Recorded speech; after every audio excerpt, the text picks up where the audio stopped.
What's up everybody, Kyle here from PNW Best Life, and we're talking about low water salmon fishing on the coast, coho, chinook, and what you need to know to get it done. I'll run through the bait up process again for you. Yep, it is. Get your bait loop knot. And there's the skein side and the egg side. All right. You always go through the egg side. Egg side. So that the line will sit against the skein side and pull it tight. And then you're fishing. The state just closed all the rivers on the coast of Washington State, and you know, our friends and I just wrapping up a trip early of getting salmon to go in low water conditions. And yep, see where that rock is? You hit the green water just on this side of the rock. We are going to get some water in the rivers again soon, and hopefully these fish will be moving through in good numbers and providing some excellent fishing. But oh, I had my first hit, but you're going to find this situation again where you got low water and or just in general, where to find fish on the river. Probably one of the #1 questions we get, and topics we, having direct message conversations with on social media and things like that. So hopefully this video helps you out there and helps you get into some more chinook and coho this fall. Oh, I just got whacked. Yeah, I wasn't reeling though, it was just dropping, and I picked it up in it. I was looking at yours. That looks good. Right in there. It's really good. You may want to consider sliding your bobber stop up a little bit. See if, yeah, go a little deeper. Since you haven't gotten bit yet.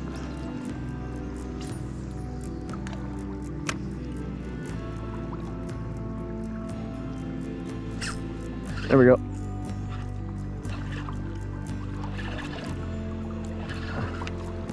Fish on. Yeah.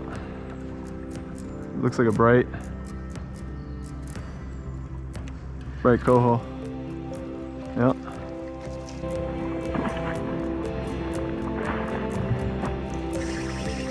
Yeah.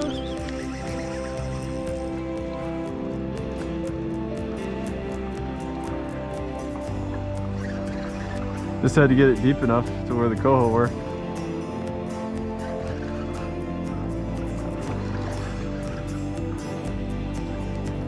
We had some decent success on this trip, and we had challenges as well. We had, the first day we showed up, the water flow was a little bit better. It really dropped after day 1, and we were able to get we found some biting coho that really took our spinners well, and we weren't finding chinook. That took us a little bit longer, where those big biting chinook were.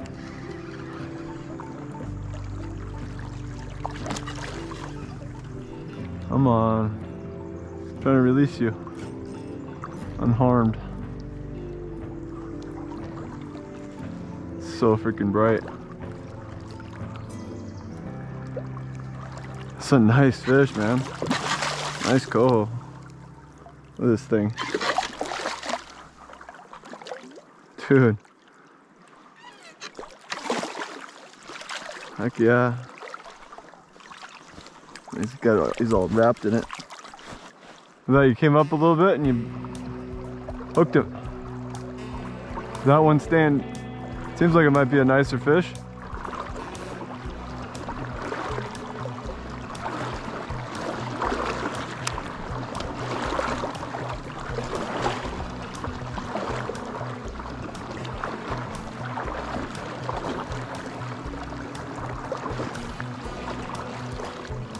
Oh, it's a bronze king. You can tell.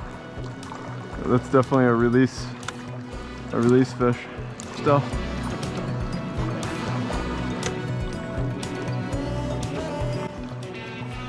Oh, there we go. There we go. Oh, that's a nicer coho.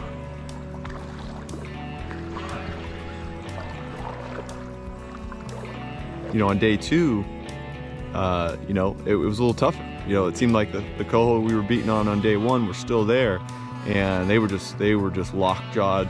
And the thing is, with salmon, you know, it's not that they need to be super fresh from the salt to bite, it's that they need to be fresh to whatever spot you're fishing them. You know, if you get salmon that are staying in the same holes for days and days and days, like those fish bite less and less the longer they're there.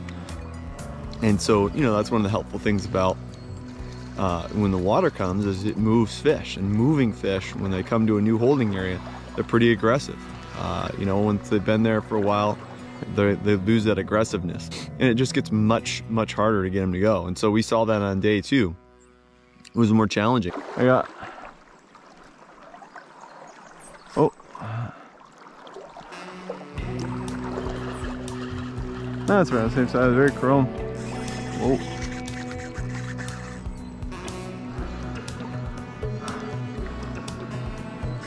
Whoa, whoa, whoa.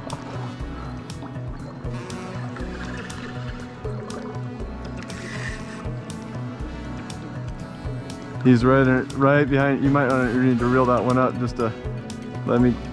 Yeah, reel it up, reel it up. He's just trying to get it over. Yeah. There we go. It's a nicer coho, so.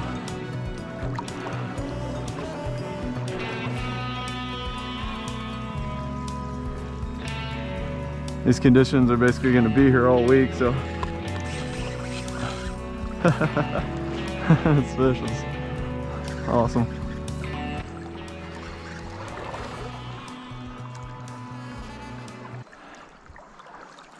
Yeah, see, this is, you want to hit this seam right here, like this, and let it ride like right through there. It's gonna get pulled under sometimes because the water's so oxygenated. Yeah.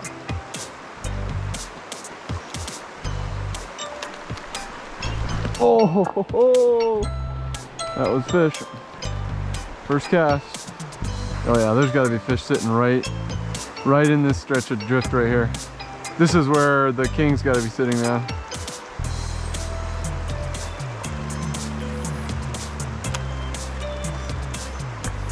There's a pecking order to the river.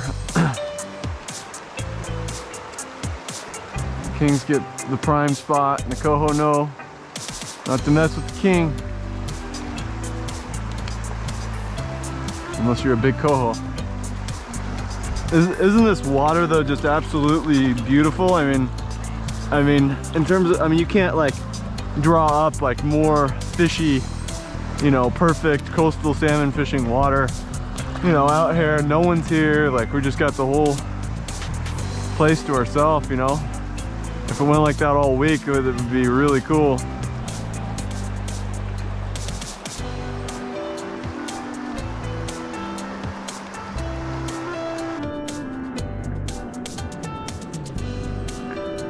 Oh my goodness, did you see that?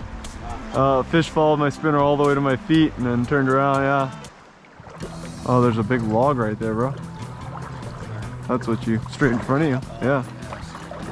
Right, you can't cast over that. Nope, I didn't see it. Oh. Yeah. Yeah, I didn't see it. Yeah. Oh, you want to go grab another spinner out of the that's why you gotta look for the logs, bro.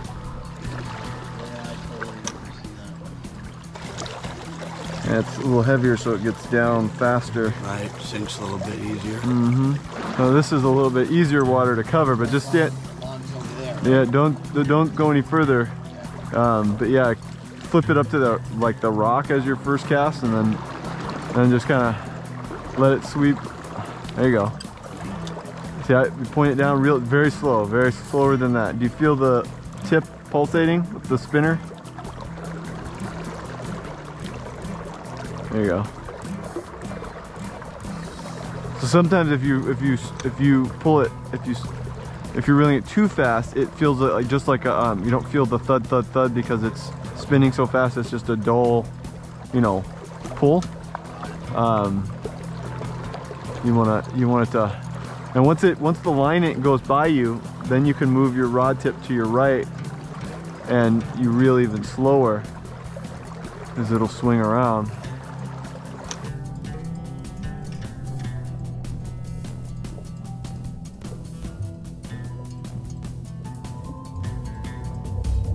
Yeah, you got him. He's on, he's on. Oh, no, no, no. I saw him come up. That was a nice fish. When you feel him hit like that, it's pretty awesome because you got to keep moving. He's not going to bite again. No, you got to find a new biter. That's the way it works. Nice. Come on, man.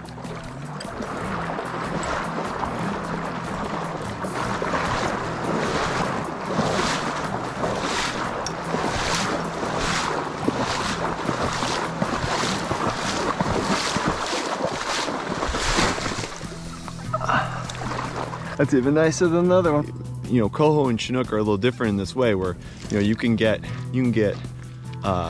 chinook to go even if they're a little stale, a little bronze. You're not going to keep them, but you know you can get them to go with eggs and varying your egg cures. And you know, we probably had the most success with fire cure, Pautke's fire cure, but you know, Borax-o-fire worked too. I mean, other cures were working as well. There's a lot of different ways to have success curing eggs, but you can get chinook to go even when they're a little bit stale. But coho, oh my goodness, if the water's low, maybe a little bit warmer, and they're not fresh to that spot, it is a serious challenge. I mean, they'll ignore your spinners, your twitching jigs, your eggs, whatever. It can be very challenging. So see, this is where I've been typically fishing it, is you just hit that seam where it kind of plods its way down like this. It gets pulled under sometimes because of the just because of the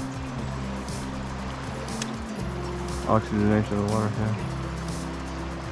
It was right over here when it went right like that. Yep, yep. It's another jack, isn't it?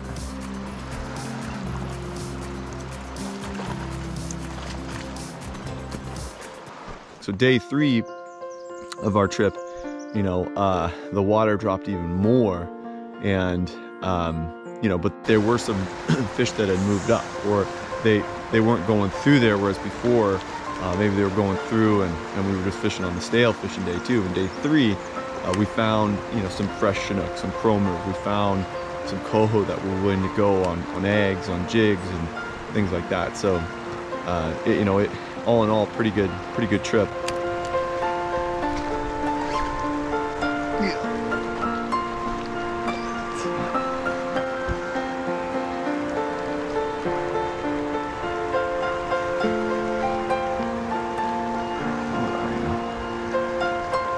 Yep, that's a nice fish.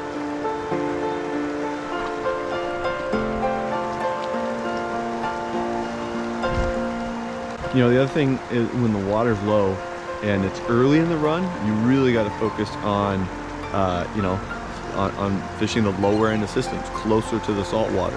As you get more into the middle of the run or later to the run, you know, especially if the water had come up previously, you're going to be able to find those fish through the system. But even then, exactly where on the river you go is important to factor in this run timing thing. You know, if we were a week ago, the places we were fishing closer to the salt, we're probably going to have more fresh fish in them. But as we sort of we were learning, a lot of fresh fish were pushing through, even in low water. We're pushing through our lower end spots, and we could have followed them a mile or two upriver and probably had a little bit more success. It seemed to be some of what was going on.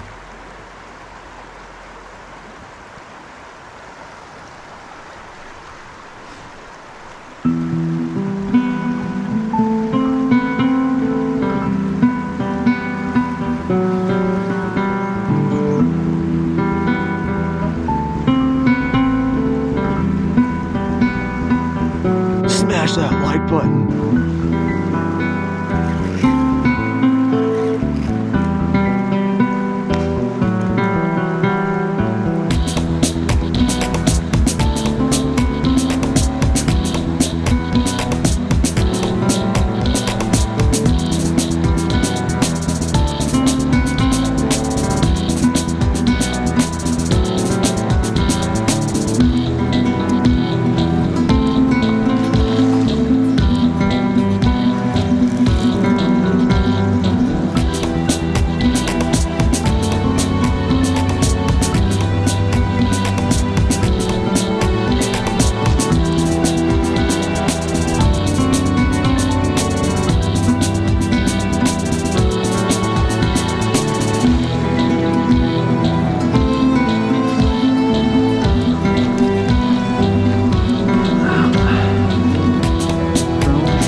Yeah, it's nice.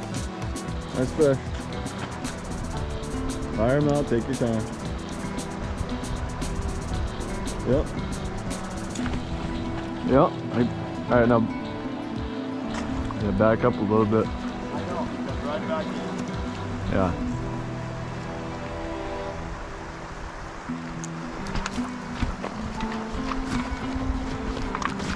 Reeling. Reeling. You're gonna have to back up to when it's time to land him. You gotta get his head turning towards shore so he goes towards shore a little bit. No. Then you gotta back up, back up, back up, back up, back up, back up. There you go. It's a nicer one than the one I got, even a little bit big. Well, it's about the same size. Nice, bro. Come on. Chromers on the beach. Connors? Connors? Okay. Those are on yours. Yeah.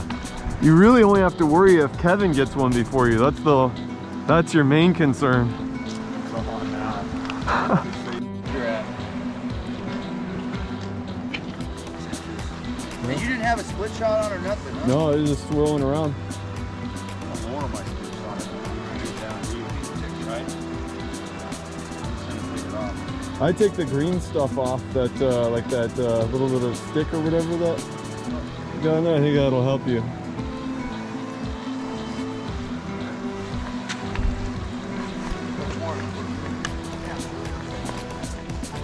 You should definitely be concerned if Kevin gets one before you with this rig he's got. He didn't even, look at this, he didn't even trim his bobber knot. Nope, I don't have any fingernail clippers. See? I got scissors for you, bro. Oh, look, I'm gonna help you out. Yep. It's a chinook. It's not chinook, it's chinook. Drop down to 42 feet. That's your guys' is on the same one. Oh my gosh, I got all on video. That was perfect. That was perfect. Good look there. We might need to go downstream and leave these two. I was thinking I had one. This guy spends thousands of dollars on his hunting gear, but this is